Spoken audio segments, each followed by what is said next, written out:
sa 5 years. 5 years o 9 years. Anyway, kahit ano na doon, ang importante, matagal kayo, taon ang nagdaan. So, ibig sabihin, medyo matibay na o napakatibay na ang pundasyon ng inyong pagmamahalan. So, this is it. Di ba?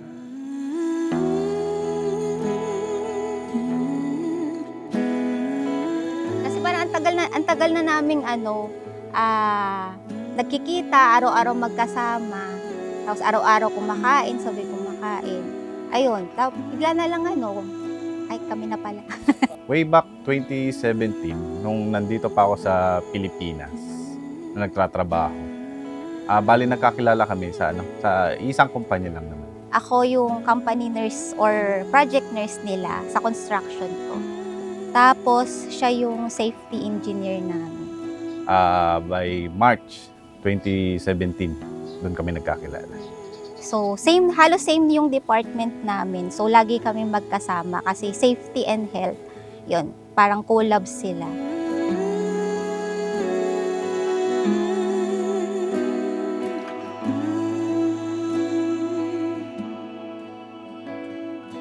What's on your mind?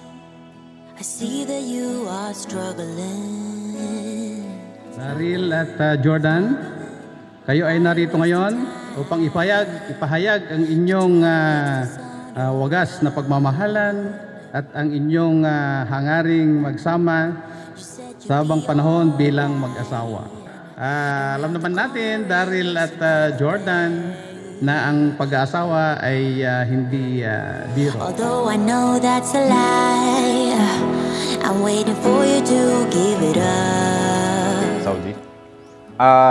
Pumunta akong Saudi last 2022 lang naman.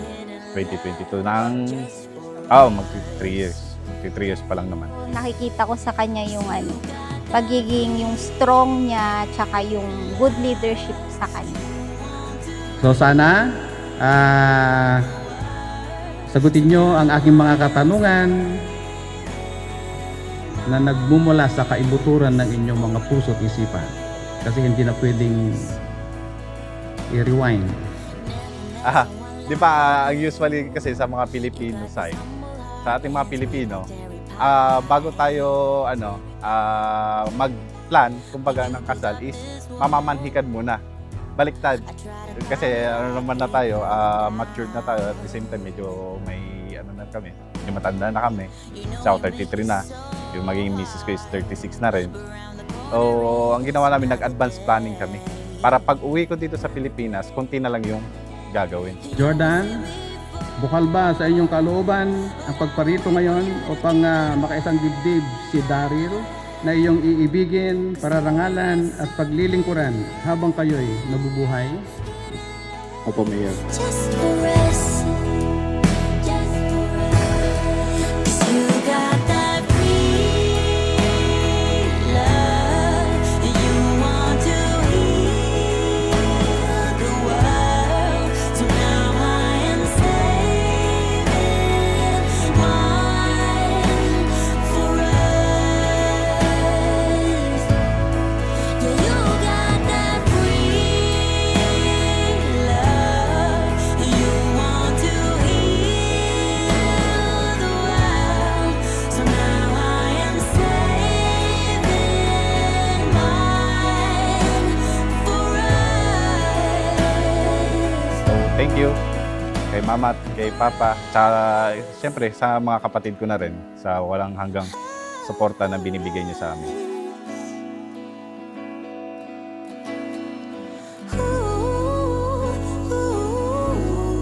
Bukal ba sa inyong kalooban ang pagparito ngayon upang makaisang dibdib si Jordan na iyong iibigin, pararangalan at paglilingkuran habang kayo'y nabubuhay? Opo, Mayor.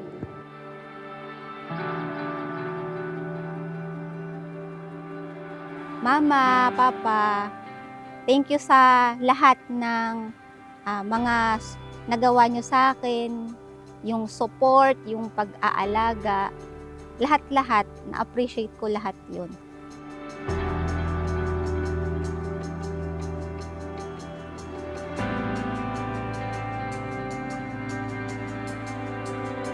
hopefully, in the next 3 years, makapag-ipon na tayo ng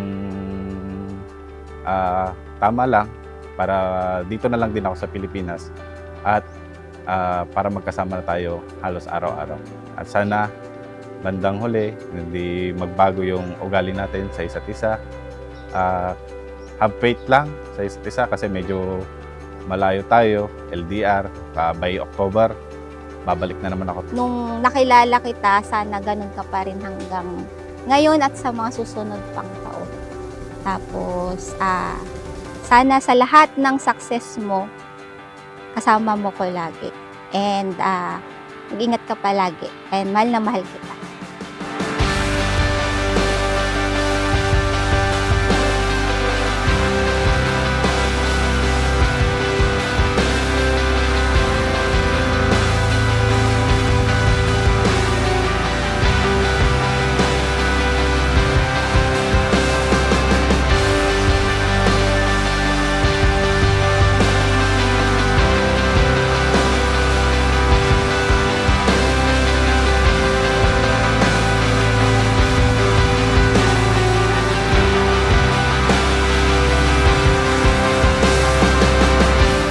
Pinapangako ko na aalagaan kita hanggang sa tayo tumanda, paglalaban ko, kung ano man yung mga nasimulan natin. Simula ngayon, kayo na ay iisa at magkasangga sa paglalakbay ng buhay. Sa lahat ng gagawin mo, is susuportahan kita. Nandito lang ako para gabayan ka and suportahan. And mahal naman.